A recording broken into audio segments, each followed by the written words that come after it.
इस चौंका देने वाली कहानी की शुरुआत होती है एक ऐसी डरावनी फैमिली को दिखाते हुए जिसके अंदर एक हस्बैंड वाइफ अपने बच्चों के साथ रहा करते थे। लेकिन शॉकिंग बात ये होती है कि मोर्टिशिया और गोमेज नाम की ये दोनों कपल्स अपने बच्चों के साथ एक भूतिया हवेली में रहा करते थे जहाँ पर कई सारे घोस्ट रहते हैं। उस घर के ठीक साइड में ग्रेवयार्ड भी मौजूद था जो पूरी सीन को काफी डरावना बनाता है। लेकिन मोर्टिशिया और गोमेज अपनी फैमिली के साथ उस घर के अंदर बड़े आराम से रहा करते थे। गोमेज का एक भाई भी होता है जिसका नाम फेस्टर था और वो इतने सालों से गायब होता है जो कि अभी अभी वापस आया है। यानी कि एक तरीके से गोमेज की पूरी फैमिली कंप्लीट हो चुकी है। लेकिन सबसे ज्यादा खुशी तब होती है जब ये पता चला कि गोमेज और मोर्टिशिया का एक और बच्चा होने वाला है। फैमिली के अंदर तो सभी लोग काफी ज्यादा खुश थे इस न्यूज से। थोड़े ही समय में मोर्टिशिया और गोमेज को उनका एक बच्चा होता है जो कि एक बेबी बॉय था। लेकिन वो दोनों अपने बच्चे को खिलाने के लिए कोई खिलौना नहीं बल्कि एक भालू देते हैं जिसे पूरी तरीके से जला दिया गया था। और वो बच्चा तो जन्म लेते ही काफी बड़ा दिखाई दे रहा था और उसके तो मुस्टैच भी थे। ये चीजें सच में शुरुआत से ही काफी अजीब होती जा रही थी। पर अब हमें यहाँ दिखाया गया कि मोर्टिशिया और गोमेज के वो दोनों बच्चे जिनका नाम वेडनेसडे और पक्सली था वो इस छोटे से बच्चे के पैदा होने के कारण खुश नहीं थे, क्योंकि उन्हें लग रहा था कि उनके सबसे छोटे भाई के आने के बाद उनके ऊपर जो उसके फैमिली प्यार बरसाती थी वो अब कम हो जाएगा। इसीलिए अब वेडनेसडे और पक्सली अपनी पूरी कोशिश कर रहे थे कि वो अपने छोटे से भाई को जान से मार दे। वेडनेसडे और पक्सली तो बिना किसी रहम के अपने छोटे भाई को मारने की हर मुमकिन कोशिश करते हैं। ऐसा लग रहा था कि वो छोटा सा बच्चा उन दोनों का सबसे बड़ा दुश्मन बन चुका है। एक बार तो वेडनेसडे और पक्सली अपने सबसे छोटे भाई को एकदम टॉप पर लेकर चले गए और उसे वहां से नीचे फेंक दिया ताकि वो गिरकर मारा जाए। लेकिन अच्छी बात तो ये होती है कि विंडो पर गोमेज खड़ा हुआ था और उसके हाथ में उसका सबसे छोटा बच्चा आके गिर जाता है जिससे कि उसकी जान बच गई। गोमेज और मोर्टिशिया इस बात से काफी नाराज हो गए और अपने दोनों बच्चों को बिठाकर पूछने लगी कि आखिर इसमें प्रॉब्लम क्या है, तुम अपने छोटे भाई को मारने की क्यों कोशिश कर रहे हो। वेडनेसडे और पक्सली अपने फैमिली मेंबर्स को ये बात अच्छे से समझा नहीं पा रहे होते कि वो किसी और को उनके बीच नहीं आने देना चाहते हैं। लेकिन तभी गोमेज का भाई फेस्टर वहां आ जाता है और अपने भाई से डिस्कस करने लगता है कि हम भी छोटे थे तो हम एक दूसरे को कितना मारा करते थे, तुमने तो मेरा सर ही फोड़ दिया था और मेरा दिमाग भी बाहर निकाल लिया था। लेकिन जैसे जैसे समय बीतता गया हम नॉर्मल हो गए और अपने अपने काम में बिजी हो गए। ये चीजें सुनने के बाद गोमेज और मोर्टिशिया भी एकदम शांत हो जाते हैं। लेकिन वेडनेसडे और पक्सली को तो नया आइडिया मिल चुका था और उन्हें तो और ज्यादा मोटिवेशन मिलने लगा कि वो किस तरीके से अपने छोटे भाई को मार देंगे। वो दोनों मिलकर इतने डेडली गेम्स खेल रहे होते हैं जिससे कि वो अपने भाई की जान ले सके। जैसे कि तरबूज काटने की मशीन में वो चाहते थे कि अपने छोटे भाई का सर डाल दें और उसे पूरी तरीके से खत्म कर दें। उन दोनों की कोशिश तो लगातार जारी थी। वहीं अब हमें फेस्टर को दिखाया गया जो बहुत ज्यादा अकेला फील कर रहा था। वो तो अपनी फैमिली के पास भी मौजूद था लेकिन फिर भी उसे किसी चीज की कमी लग रही होती है। वो तो सच में बहुत ज्यादा फ्रस्ट्रेशन में रहने लगा और इस बात का सोल्यूशन उसे तो निकालना ही होगा। वहीं अब हमें मोर्टिशिया और गोमेज को दिखाया जाता है जो कि ग्रेवयार्ड में बैठकर रोमांस कर रहे थे। लेकिन तभी गोमेज ने मोर्टिशिया से कहा कि हम अपने आप को बहुत कम टाइम दे रहे हैं, क्योंकि हमारे जैसे जैसे बच्चे होते जा रहे हैं हमारी जिम्मेदारियां बढ़ती जा रही हैं और अगर ऐसा चलता रहा तो हमारे बीच का प्यार कम होता जाएगा। इसीलिए हमें इस बारे में जरूर सोचना चाहिए। तब जाकर मोर्टिशिया एक आइडिया देती है कि शायद हमें अपने बच्चों के लिए एक नैनी रख लेनी चाहिए जो कि हमारे बच्चों का ख्याल रखेगी और फिर हमें कुछ टाइम भी मिल जाएगा एक दूसरे के साथ स्पेंड करने का। गोमेज को भी ये आइडिया अच्छा लगा, इसीलिए वो दोनों अलग अलग नैनीज को सर्च करने लगे और उन्हें अपने घर पर जॉब करने की ऑफर देने लगे। लेकिन उनके घर पर जितनी भी नैनीज आते जाती हैं वो डर के मारे वहां से जॉब छोड़कर ही चली जाती, क्योंकि एडम्स फैमिली के घर पे इतने सारे भूतों की चीजें रखी गई थी और साथ ही साथ वहां के बच्चे इतने शरारती थे जिससे कि जो भी यहाँ काम करने आता वो डर के मारे यहाँ से भाग ही जाता। मोर्टिशिया और गोमेज भी थोड़ा सा परेशान हो चुके थे क्योंकि उन्हें इतना सर्च करने के बावजूद भी कोई नैनी मिल ही नहीं रही होती। लेकिन कुछ ही दिनों बाद उनके घर के अंदर एक लेडी आती है। वो लेडी उन सभी को बता रही थी कि वो उनके घर में नैनी का रोल प्ले करने के लिए तैयार है और साथ ही साथ वो सभी का अच्छी तरीके से ख्याल भी रखेगी। लेकिन तभी मोर्टिशिया ने उस लेडी से कहा कि तुम्हारी कंपनी ने तो एक भी नैनी देने से इनकार कर दिया था, आखिर उन्होंने तुम्हें यहाँ कैसे भेज दिया। तब जाकर वो लेडी जो अपना नाम डेबी बताती है वो ये कहने लगी कि कंपनी ने तो मुझे मना कर दिया लेकिन मैं खुद यहाँ पर आ गई क्योंकि मुझे ये जॉब चाहिए थी और अब यहाँ एडम्स फैमिली के पास कोई ऑप्शन नहीं होता उसी नैनी को एक्सेप्ट करने के सिवाय, क्योंकि उसके अलावा यहाँ पर और कोई भी नहीं आ रहा था। डेबी को तो यहाँ पर नैनी की जॉब मिल जाती है जो कि बच्चों को संभालेगी। डेबी तुरंत ही मोर्टिशिया और गोमेज के सबसे छोटे लड़के, जिसका नाम वो प्यूबर्ट बताते हैं, उसे लेकर बड़ी अच्छी तरीके से खिलाने लगी, जैसे कि वो कुछ दिखावा कर रही है। क्योंकि हमें यहाँ पर ये पता चलता है कि डेबी उस कंपनी से बिलोंग करती ही नहीं थी। वो तो खुद ये एडवर्टाइजमेंट देखकर आई होती है कि एडम्स फैमिली को एक नैनी की जरूरत है, और इसकी सच्चाई तो हमें थोड़ी देर में पता चल ही जाएगी। अब हमें गोमेज को दिखाया जाता है जो अपने भाई फेस्टर के साथ कुछ बातें कर रहा था। गोमेज फेस्टर से कहता है कि अब शायद तुम्हें भी अपनी फैमिली बसा लेनी चाहिए, क्योंकि तुम दिखने में काफी अच्छे हो, तो तुम्हें कोई लड़की हाँ कर ही देगी, जिससे कि तुम शादी करके अपनी भी अलग से फैमिली क्रिएट कर पाओगे।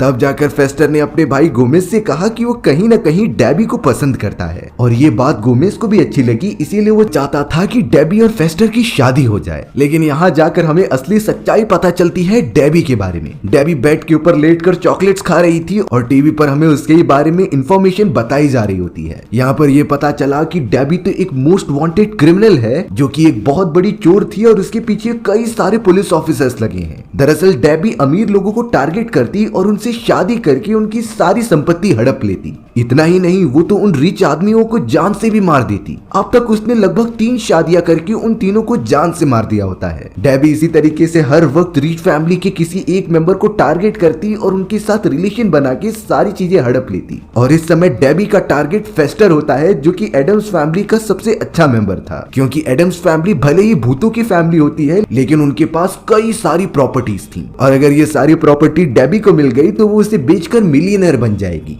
यही टारगेट अपने माइंड में लेकर डेबी फेस्टर के काफी क्लोज जाने की कोशिश करती है। एक बार जब डेबी प्यूबर्ट को लेकर खिला रही थी, तो वो फेस्टर को बुलाती है, जो उसके साइड से जा रहा था। डेबी ने तो जानबूझकर फेस्टर को कहा कि तुम कितने ज्यादा हैंडसम हो, तुम मेरे पास आओ और हम एक नई शुरुआत करते हैं। फेस्टर तो फिलहाल के लिए काफी शर्मा गया और वहां से काफी दूर भागने लगा, क्योंकि उसे आज तक इस तरीके से किसी ने नहीं बात किया होता है। सभी लोग तो उसका चेहरा काफी डरावना समझते थे और उससे दूर भागते थे। डेबी के मुंह से ये बातें सुनकर फेस्टर भी कहीं न कहीं उसके जाल में फंसने लगा था। डेबी को तो सिर्फ और सिर्फ फेस्टर से मतलब था, और उसे फंसाकर सारी प्रॉपर्टीज को हड़पने के लिए। वो तो प्यूबर्ट को भी जमीन पर फेंक देती और उसके साथ बड़ा बुरा बर्ताव करती, और ये सारी चीजें वेडनेसडे देख ली होती है। वो तो डेबी के सामने आकर तुरंत ही कहने लगी कि मुझे पता है कि तुम यहाँ पर नैनी बनकर नहीं आई हो, तुम्हारी पूरी नजर फेस्टर अंकल को फंसाने के ऊपर है, जिससे कि तुम हमारी प्रॉपर्टीज हड़प लो। डेबी भी समझ जाती है कि वेडनेसडे को सारी बातें पता चल गई हैं, और जब तक ये बच्चे इस घर में रहेंगे तब तक वो सारी प्रॉपर्टीज को हड़प नहीं पाएगी। हाल ही में डेबी जब थोड़ी छानबीन कर रही थी, तो उसे काफी सारे प्रॉपर्टीज के पेपर भी मिले, और वो समझ गई कि जब तक वो फेस्टर के साथ शादी नहीं करेगी तब तक ये सारी चीजें उसके नाम नहीं हो पाएंगी। इसीलिए अब डेबी मोर्टिशिया और गोमेज को उनकी छुट्टी पर से बुला लेती है और उन्हें बताती है कि आपके बच्चों को थोड़ी सी कैंपिंग की जरूरत है, जिससे कि वो थोड़ा सोशलाइज करे और लोगों से मिले,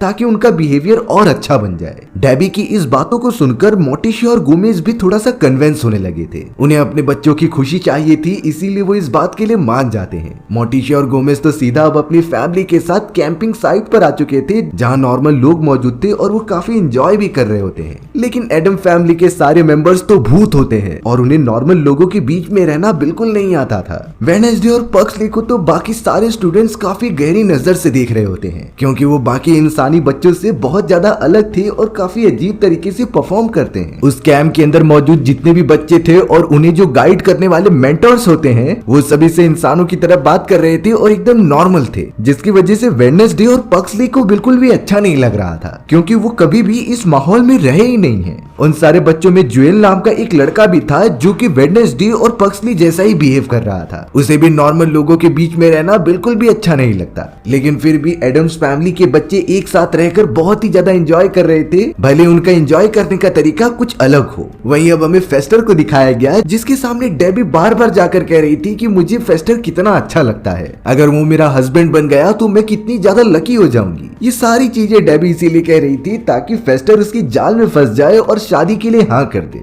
फेस्टर जब अपने बारे में ये सारी बातें सुनता है तो वो काफी ज्यादा खुश हो गया था और उसे लग रहा होता है कि उससे ज्यादा हैंडसम आदमी आज तक कोई हुआ ही नहीं है। वहीं कैंपिंग साइट पर बाकी सारे मेंटर्स बच्चों को स्विमिंग करना और पानी में डूब रहे लोगों को बचाना सिखाते हैं। वेडनेसडे को कह दिया गया था कि पानी में डूब रही एक बच्ची को बचाओ और अपनी ट्रेनिंग कंप्लीट करो। लेकिन वेडनेसडे तो एकदम खड़ी रहती है और उस बच्ची को डूबने देती है। उसे तो इन सारे नॉर्मल इंसानों से कुछ मतलब ही नहीं था। वहीं अब हमें फेस्टर और गोमेज को दिखाया जाता है जो अपनी फैमिली के साथ डिनर पार्टी पर आए थे। गोमेज तो फेस्टर से कहता है कि तुम्हें अपने हाव भाव चेंज करने पड़ेंगे, तब जाकर ही कोई लड़की तुम्हें पसंद करेगी। लेकिन ये फेस्टर की आदत बन चुकी होती है और वो इतनी आसानी से तो नहीं छूटने वाली। फिर भी एबी फेस्टर के काफी पास आती है और उसे पसंद करने का नाटक करती है, क्योंकि उसे किसी भी तरीके से शादी करके एडम्स फैमिली के प्रॉपर्टीज हथियाने थे। अब उस डिनर पार्टी में हमें मोर्टिशिया और गोमेज एक दूसरे के साथ कई दिनों बाद डांस करते हुए दिखाई देते हैं। वो दोनों हर मोमेंट काफी अच्छी तरीके से एंजॉय कर रहे थे, क्योंकि जब से उनकी फैमिली में बच्चे हुए हैं वो इंडिविजुअली टाइम स्पेंड ही नहीं कर पा रहे थे, और ये उन दोनों के लिए सबसे अच्छा मोमेंट होता है। यहाँ कैंपिंग साइट के अंदर सारे बच्चे बैठकर घोस्ट स्टोरी सुन रहे होते हैं, जिनमें की अलग अलग भूतों के बारे में बताया जा रहा था। सबकी बारी होने पर एक लड़की वेडनेसडे से पूछती है कि आखिर तुम्हारे पास भी कोई घोस्ट स्टोरी मौजूद है कि नहीं, जिससे कि हम डर सके।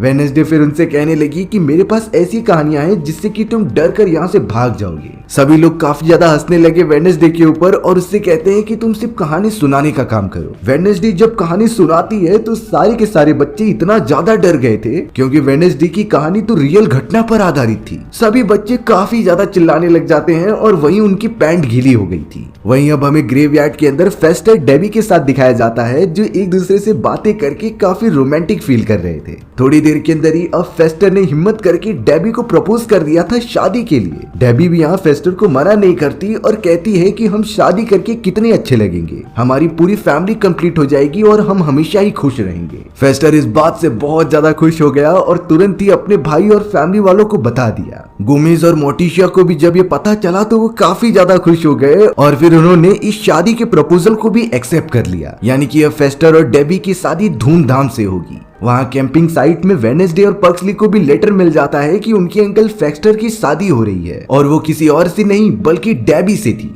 यहाँ वेडनेसडे को ही असली सच्चाई पता होती है कि आखिरकार किस तरीके से डेबी उनके अंकल को फंसा रही है। इसीलिए वेडनेसडे और पर्क्सली चाहते थे कि जल्द से जल्द वो अपने घर पहुंचे और सच्चाई सभी को बताए। लेकिन तभी वहाँ मौजूद अमेंडा नाम की एक लड़की से वेडनेसडे का बहस हो गया था। वो दोनों एक दूसरे से झगड़ा करने की नौबत पर आ जाते हैं। लेकिन फिर वहाँ बाकी दोनों मेंटर्स भी पहुंच चुके थे जो उन दोनों को अलग करते हैं। वो दोनों तो वेडनेसडे और पर्क्सली को ही कोस रहे थे कि उन्होंने ये सारी चीजें की हैं और झगड़ा करने की शुरुआत यहीं से हुई है। इसीलिए दोनों ने डिसाइड किया कि पनिशमेंट के लिए बच्चों को इसी कमरे में बंद किया जाएगा और उन्हें अच्छी अच्छी किताबें पढ़ने के लिए दी जाएंगी, ताकि उनका माइंडसेट पॉजिटिव रहे। सभी बच्चों को बाहर लेकर आया जाता है सिवाय वेडनेसडे और पर्क्सली के। लेकिन थोड़ी ही देर के अंदर जुएल नाम की उस लड़की को भी कमरे के अंदर भेज दिया गया था, क्योंकि उसने भी कुछ शरारत की थी। कमरे के अंदर अब सिर्फ 3 लोग थे, यानी कि वेडनेसडे, पर्क्सली और जुएल। तीनों शांति से एक जगह पर बैठे हुए होते हैं। वहीं दूसरी तरफ अब एडम्स फैमिली के अंदर कई सारे रिश्तेदार आ चुके थे, जो कि फेस्टर और डेबी के एंगेजमेंट को एंजॉय करने आए थे। वहाँ पर अजीब तरीके के लोग मौजूद थे, जिस तरीके से एडम्स फैमिली होती है। फेस्टर तो काफी एंजॉय कर रहा था हर एक मोमेंट को।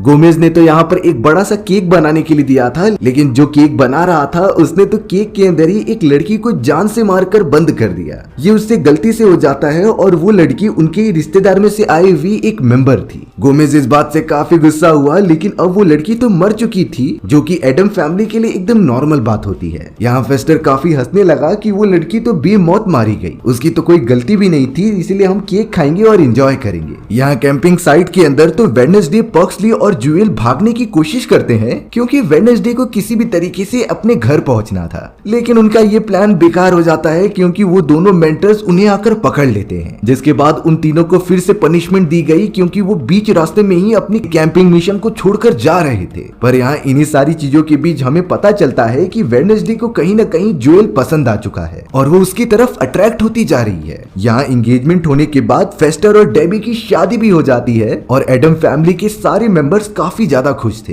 खासकर कि गोमेज और मोर्टिशिया, क्योंकि वो दोनों चाहते थे कि फेस्टर की भी एक फैमिली हो और वो अपनी जनरेशन आगे बढ़ाए। शादी होने के बाद फेस्टर और डेबी तुरंत निकल पड़ते हैं हनीमून के लिए। लेकिन यहाँ पहली रात से ही डेबी ने अपना प्लान कंटिन्यू कर दिया और वो डिसाइड करती है कि वो फेस्टर को अभी जान से मार दे। फेस्टर तो जब बाथ टब में नहा रहा था तो डेबी ने पानी के अंदर करंट छोड़ दिया, जिससे फेस्टर को इलेक्ट्रिसिटी का झटका लगे और वो वहीं पर मर जाए। हालांकि उसे झटका तो लगता है, लेकिन फेस्टर वैसे का वैसा ही था, क्योंकि वो तो एक घोस्ट की फैमिली से बिलोंग करता है और वो इतनी आसानी से नहीं मरने वाला। ये काम नहीं बना तो डेबी फेस्टर को ब्लैकमेल करने लगी कि तुम अपनी फैमिली के पास अब कभी नहीं जाओगे, क्योंकि मैं तुम्हारी वाइफ हूँ तो तुम मेरे पास ही रहोगे। हालांकि शुरुआत में फेस्टर इस बात का अपोज करता है, पर वो धीरे धीरे डेबी की बातों में आने लगा था और उसने डिसाइड किया कि वो अपनी एडम फैमिली के पास वापस कभी नहीं जाएगा। यहाँ पूरे 1 हफ्ते बीत चुके थे, लेकिन फेस्टर के बारे में मोटिशिया और गोमेज को कुछ पता ही नहीं चल रहा था। वो तो उसके किसी भी लेटर का जवाब नहीं देता और अपने घर पर भी नहीं आता। गोमेज को अपने भाई की बहुत ज्यादा फिक्र होने लगी, इसीलिए वो हर मुमकिन कोशिश कर रहा था उसके बारे में पता लगाने के लिए। लेकिन उन्हें इस बात का क्या आइडिया कि डेबी ने उसके ऊपर जादू कर दिया है और अपने प्यार के जाल में फेस्टर को फंसा लिया है। कैंपिंग साइट में तो वेडनेसडे और पक्सली को अलग अलग गेम्स खिलाए जा रहे थे, जिसमें कि वो बहुत अच्छा परफॉर्म भी करते हैं। पक्सली को तो निशाना लगाने के लिए दिया गया, जिससे कि वो उड़ते हुए एक बहुत ही बड़े बर्ड को ही मार देता है। उन बच्चों की इन एबिलिटीज को देखकर सभी एकदम हैरान ही रह गए। अब सारी चीजें इतनी जल्दी आगे बढ़ने लगी कि डेबी फेस्टर की सारी प्रॉपर्टीज और पैसा यूज करने लग जाती है। उसने तो सिर्फ और सिर्फ फेस्टर की दौलत की वजह से एक बहुत ही बड़ा घर बनाया था, जिसके अंदर वो और फेस्टर आराम से रहेंगे। फेस्टर तो एकदम से भूला था और उसे इन सारी चीजों का बिल्कुल भी आइडिया नहीं होता।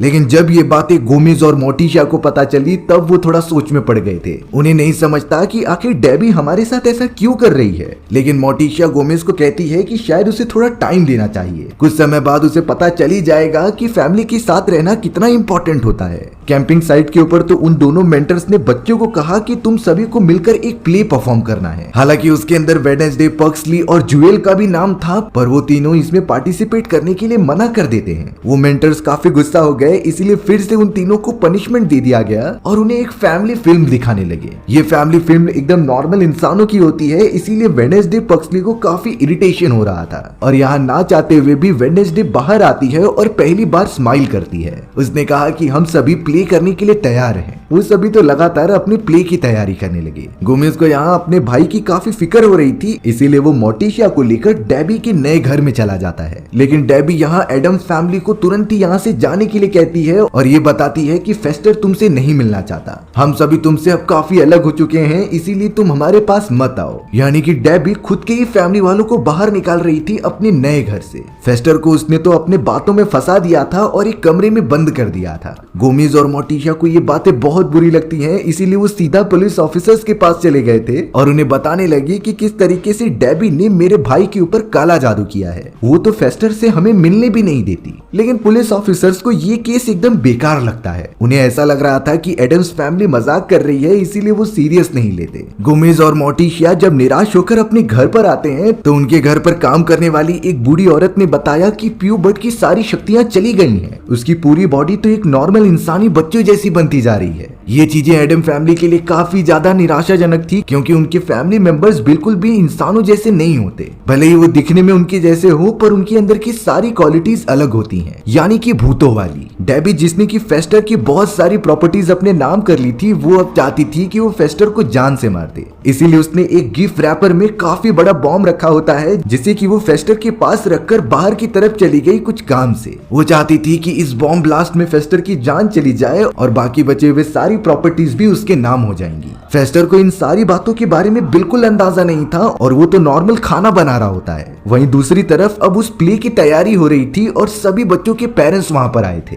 उन मेंटर्स ने जिस तरीके से स्क्रिप्ट लिखी थी, सारे बच्चे उसी तरीके से परफॉर्म करते हैं। लेकिन जब बारी आती है वेडनेसडे और जुएल की, तो वेडनेसडे थोड़े समय तक तो एकदम सही बोल रही थी, लेकिन अगले ही मोमेंट में अचानक वो एकदम सच्चाई बोलने लगी। वो बताती है कि किस तरीके से इन दोनों मेंटर्स ने यहाँ पर रहने वाले लोगों की जमीन हड़प ली है और इलीगली ये पूरा कैंपिंग साइट बनाकर पैसे कमा रहे हैं। वेडनेसडे तुरंत ही अब पक्सली के साथ उस पूरे सेट के ऊपर आग लगाने लगी, ताकि उन दोनों मेंटर्स को अपनी किए की सजा मिल सके। सारे फैमिली मेंबर्स के सामने भी सच्चाई आ चुकी थी, इसीलिए वो अपने किसी भी बच्चों को कैंपिंग साइट के लिए वापस यहाँ पर भेजेंगे ही नहीं। वेडनेसडे और पक्सली को अपने घर जाना था, इसीलिए वो वहाँ से भाग निकलते हैं। वेडनेसडे जाते जाते ज्वेल को गुड बाय कहती है क्योंकि इतने कम समय में वो उससे प्यार जो करने लगी थी। यहाँ डेबी काफी ज्यादा देर तक पार्टी करती है और कुछ समय बाद अपने घर पर वापस चली जाती है। वो वेट कर रही थी कि कब बॉम्ब ब्लास्ट हो और वो वहाँ जाकर रोने की एक्टिंग करे, जिससे सभी को ऐसा लगे कि ये हादसा था और उसमें फेस्टर मारा गया। थोड़ी ही देर में वहाँ बॉम्ब ब्लास्ट होने के कारण पूरा घर डिस्ट्रॉय हो जाता है,